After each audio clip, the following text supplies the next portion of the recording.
सेवा बहुत कठिन वस्तु है। सेवा भगवान की जिसने पधराली, प्रियाजू की पधराली, सेवा कर रहा है, आप समझो श्री जी के निकुंज में हो।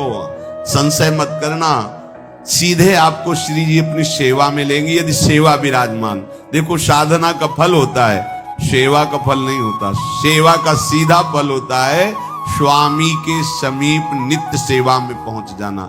आज तक हमें कहीं ऐसा प्रमाण नहीं मिला कि श्री जी की सेवा करने वाले की गति में अंतर हुआ हो। कहीं भी ऐसा साधना से भ्रष्ट होते तो देखा गया, लेकिन श्री जी की परिचर्या करने वाला श्री जी को प्राप्त नहीं हुआ, ऐसा हमें अभी तक प्रमाण नहीं मिला। ये श्री राधा मोहन जी के आराध्य देव थे, आस्करन जी के, और ये सेवा में मगन रहते।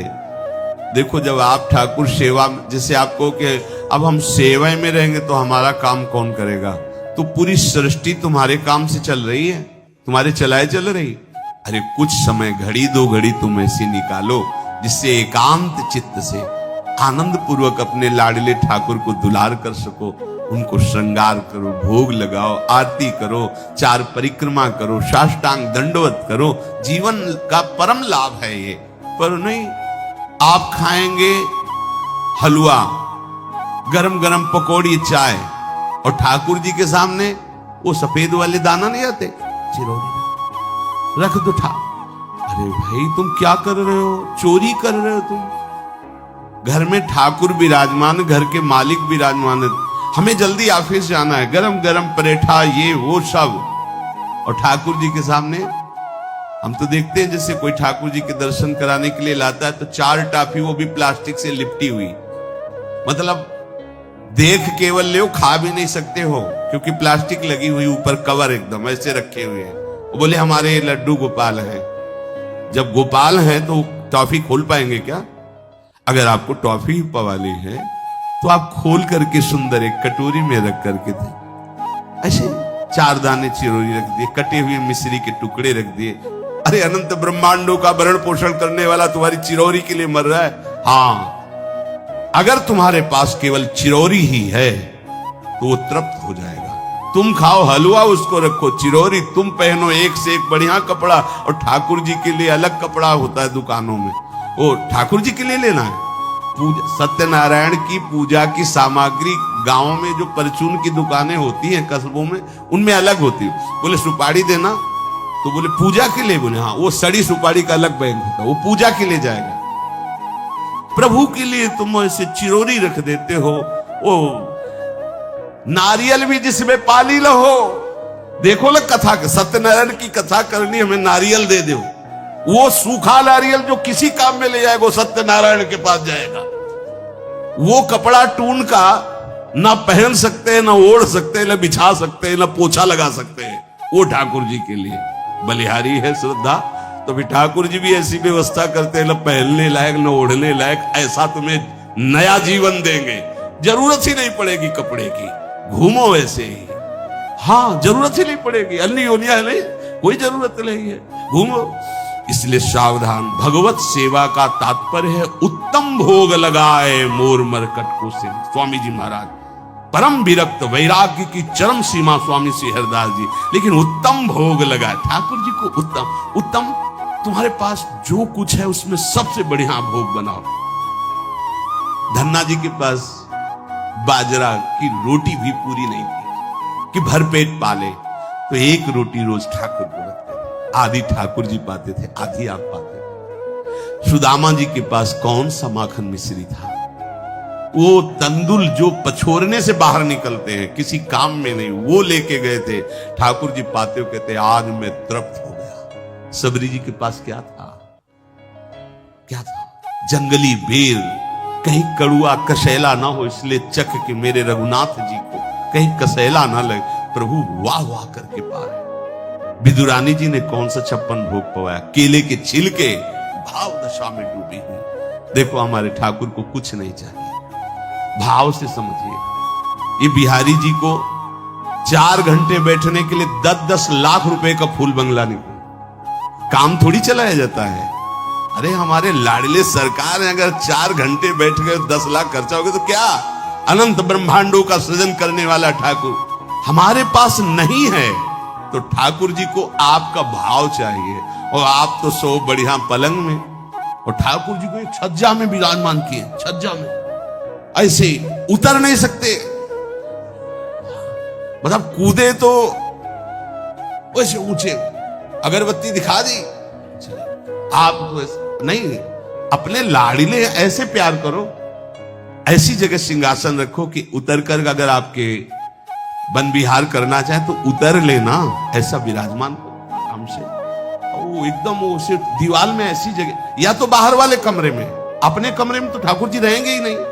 अरे भाई, अगर घर में ठाकुर जी तो उठते बैठते निकलते, उनके दर्शन हो रहे, चोरी क्या?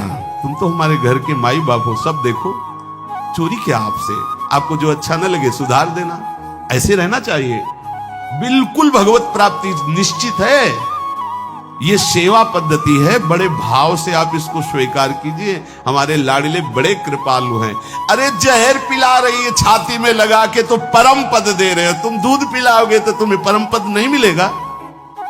पूतना जहर लेकर के पिला रही बाल गोविंद को, अभी 6 दिन के ठाकुर है, उसे परम पद प्रदान किया, और आप रोज सुंदर सुंदर भोग लगा रहे हो और तुम्हें भगवत प्राप्ति नहीं होगी।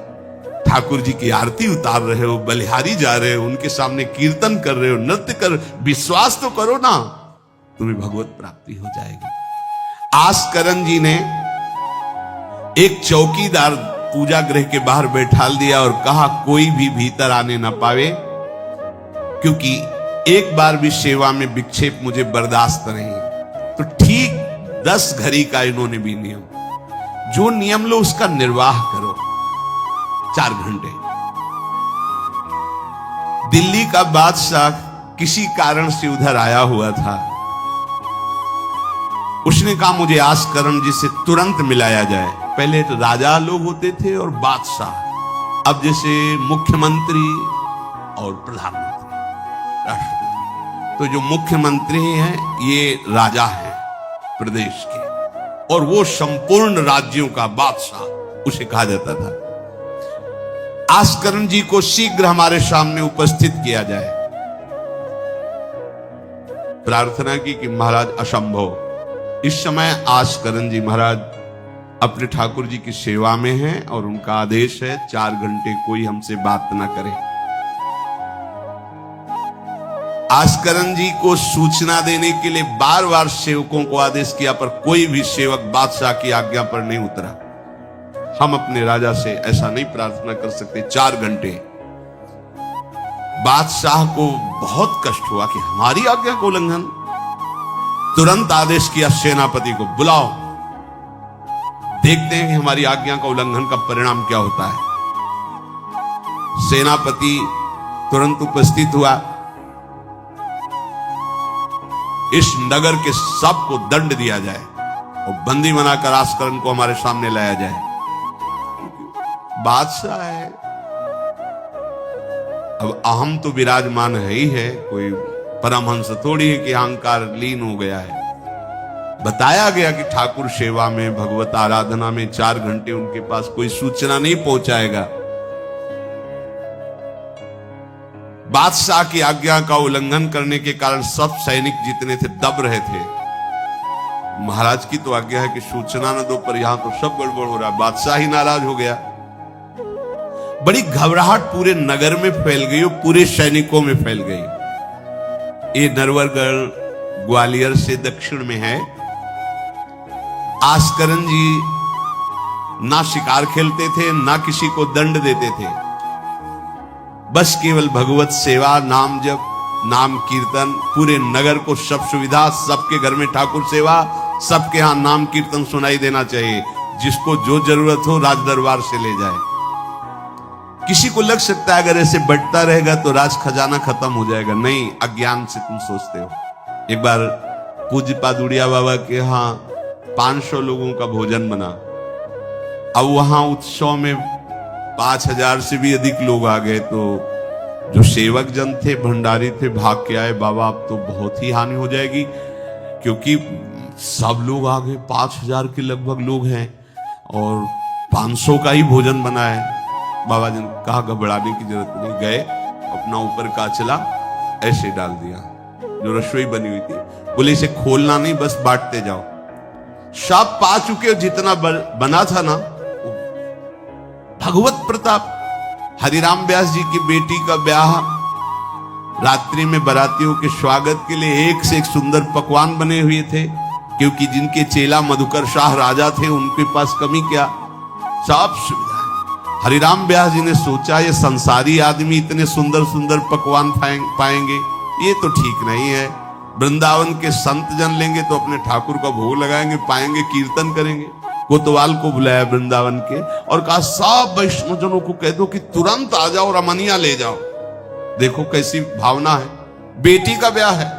बोले संसारी आदमी बाराती क्यों पाएंगे, और आप हो तो कह दे अरे इज्जत चली जाएगी, बाबा जी को खवाने से क्या इज्जत है, बारातियों को खवाएंगे तो इज्जत बनेगी। ये किसकी, देहाभिमानियों की।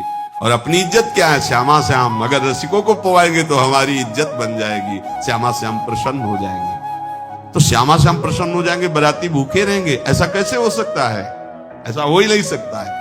हरिराम व्यास जी के, अब उनके लिए तो कोई रोक नहीं, उन्हीं की बेटी का तो ब्याह है। जो भंडारे में सब जमा थे, लड्डू गुलाब जामुन ये वो भर भर के अमनिया, ले जाओ ले जाओ। अब ब्रजवासी संत जन सबको बांट दिया, पर जितना भंडारा था उतना ही भंडारा। कर तुम अकर तुम अन्यथा कर तुम सर्व समर्था सा ईश्वरा।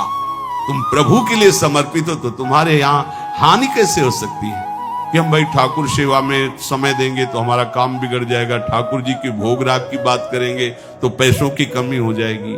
पक्की मूढ़ता है, ये ऐसा व्यापार है ठाकुर सेवा संत सेवा, ऐसे करो और कई गुना बढ़कर के हाथ में आ जाएगा, देख लेना। क्योंकि सब दुखों का कारण पाप है, और जब ठाकुर सेवा संत सेवा तो इससे पाप नष्ट होते हैं। जे ही पाप नष्ट हुए सुख का मार्ग खुल गया, पर अज्ञानी जानता नहीं है। अब बादशाह के आदेश से हड़कंप मच गया। कही के पठाई कहो कीजिए लड़ाई, सुनी रुचि उपजाई चली पृथ्वी पति आयो है। पर्यो सोच भारी तब बातियों विचारी कही, आप एक जावो गयो अचरज पाई है। सेवा करी सिद्धि साष्टांग होई के भूमि परे, देखी बड़ी बेर पांव खड्ग लगायो है। कट गई एड़िए पे टेढ़ी हूं न भौं करी, करी नित नेम रीति धीरज दिखाई है। बादशाह ने कहा आखिरी हुक्म है, आस्करण को हाजिर किया जाने, संपूर्ण सेना से विध्वंस मचा देंगे, नरवर गण को पूरा नष्ट कर देंगे। जो प्रधान सेना नायक था वो हाथ जोड़ करके बादशाह से बोला कि आप समझो, हम आपके सेवक हैं, आपसे लड़ कैसे सकते हैं, आप बादशाह हो। पर मेरी प्रार्थना है आप अकेले जाकर के देख लीजिए, आस्करण जी सेवा में है, अकेले जाकर बात कर। हम सूचना नहीं दे सकते पर आपको रोक नहीं सकते, आप जाकर के बात कर लीजिए। बादशाह को लगा कि बात तो सही कि हमारे ही अनुकूल है, ये कोई वैरी तो है नहीं, चलो कोई अंगरक्षक नहीं। और स्वयं अंदर जाकर के देखा तो सारी सेवा हो चुकी थी, ठाकुर जी की साष्टांग दंडवत कर रहे थे। सत्संग में भी कहा है कि आप लोगों का जैसे शरीर स्वस्थ है तो साष्टांग दंडवत का नियम लेना चाहिए अपनी ठाकुर सेवा करके।